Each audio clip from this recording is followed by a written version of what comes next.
বন্ধুরা, কখনো কি মনে হয়েছে পৃথিবীটা খুব বেশি শব্দে ভরে গেছে? মানুষের কথাবার্তা, অভিযোগ, প্রতিযোগিতা আর ব্যস্ততার কোলাহলে আমরা ধীরে ধীরে নিজের ভেতরের শান্তিটা হারিয়ে ফেলেছি। কিন্তু সত্যিকারের সুখ, সবচেয়ে গভীর আনন্দ লুকিয়ে আছে চুপচাপ থাকার মধ্যেই। আজ আমরা জানব কিভাবে চুপচাপ থেকে নিজের জীবনে আনন্দ খুঁজে নেওয়া যায়।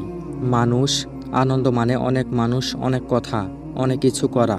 কিন্তু কখনো কখনো আনন্দ মানে কিছুই না করা, শুধু নীরবে বসে থাকা। নীরবতা এমন এক ভাষা যা শব্দ ছাড়া হৃদয়কে ছুঁয়ে যায়। যখন আমরা চুপচাপ থাকি তখন আমরা নিজের মনের কণ্ঠস্বর শুনতে পারি। বাইরের জগৎ যত ব্যস্তই হোক, ভিতরের জগৎ সব সময় শান্ত হতে চায়। সেই শান্তির খোঁজে একবার যদি তুমি নিজের ভেতর ঢুকে পড়ো, আনন্দ আপনিই এসে যাবে। চুপচাপ থাকা মানে দুর্বলতা নয়, বরং আত্মসংযমের এক অনন্য রূপ।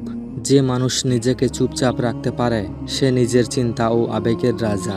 কখনো একা বসে সূর্যাস্ত দেখা, পাখির ডাক শোনা, বাতাসের স্পর্শ অনুভব করা, এগুলোই আসলে জীবনের আসল আনন্দের মুহূর্ত। নীরবতা তোমাকে শেখায় ধৈর্য, চিন্তা আর আত্মবিশ্বাস।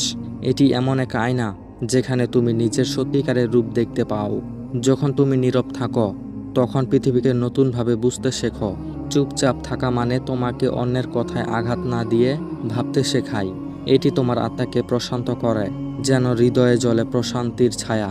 আমাদের চারপাশে এত শব্দ, এত ব্যস্ততা, সবকিছুই মানুষকে ক্লান্ত করে।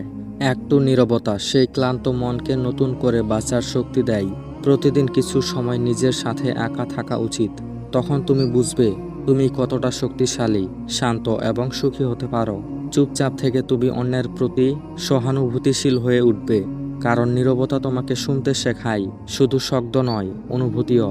এটি তোমাকে শেখায় কখনো বলতে হবে আর কখনো চুপ থাকতে হবে। অনেক বড় সমস্যার সমাধান চুপচাপ ভাবলেই বেরিয়ে আসে। নীরবতা তোমার মস্তিষ্ক পরিষ্কার করে, চিন্তাকে গভীর করে তোলে। বাইরের কোলাহলের মাঝে এক মুহূর্ত নীরবতা যেন স্বর্গের মতো। যখন তুমি একা নীরবে বসে প্রার্থনা বা ধ্যান করো তখন হৃদয় শান্ত হয়। তখন তুমি বুঝতে পারো সত্যিকারের আনন্দ বাইরে নয়, ভেতরেই। চুপচাপ থাকা তোমাকে নেতিবাচক চিন্তা থেকে মুক্তি দেয়। এটি তোমার রাগ, ভয় ও উদ্বেগ কমিয়ে দেয়।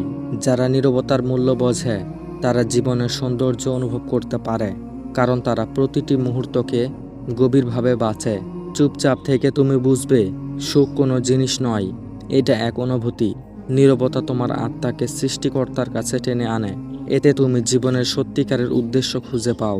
চুপচাপ থাকা শেখায় বিনয়, সহানুভূতিশীল ও কৃতজ্ঞতা। এটি তোমাকে অপ্রয়োজনীয় তর্ক বিতর্ক থেকে দূরে রাখে। যখন তুমি নিজের ভেতরে শান্তি খুঁজে পাও তখন বাইরের বিশৃঙ্খলা ও তোমাকে ভাঙতে পারে না। জীবনের সব সুখ বাইরে নয়, মন শান্ত থাকলেই সুখ আসে। সেই শান্তি আসে চুপচাপ থেকে, নীরবতা থেকে। তাই প্রতিদিন কিছু সময় নিজেকে চুপচাপ রাখো। কথা বলার আগে এক মুহূর্ত নীরব থাকো, ভাবো, দেখবে তোমার কথা আরও অর্থবহ হয়ে উঠেছে। কখনো নীরবতা উত্তর দেয় যেখানে শব্দের প্রয়োজন হয় না। এটি হৃদয়ের ভাষা যা কেবল শান্ত মনেই বোঝা যায়। নীরবতার মধ্যেই লুকিয়ে আছে জীবনের সবচেয়ে সুন্দর অনুভূতি। এটি তোমাকে নিজের প্রতি সত্য আর অন্যের প্রতি নম্র হতে শেখায়। চুপচাপ থাকা মানে পালিয়ে যাওয়া নয়, বরং নিজের মধ্যে ফিরে আসা। আর যেখানে তুমি খুঁজে পাবে এক অদ্ভুত আনন্দ যা কেউ কেড়ে নিতে পারবে না। তাই আজ থেকে একটু চুপচাপ থেকো, একটু গভীরভাবে বাঁচো। দেখবে নীরবতার মধ্যেই তুমি খুঁজে পাবে জীবনের আসল শান্তি ও সুখ। তো বন্ধুরা, ভিডিওটি ভালো লাগলে লাইক করবেন, চ্যানেলটি সাবস্ক্রাইব করে পাশে থাকবেন। ধন্যবাদ।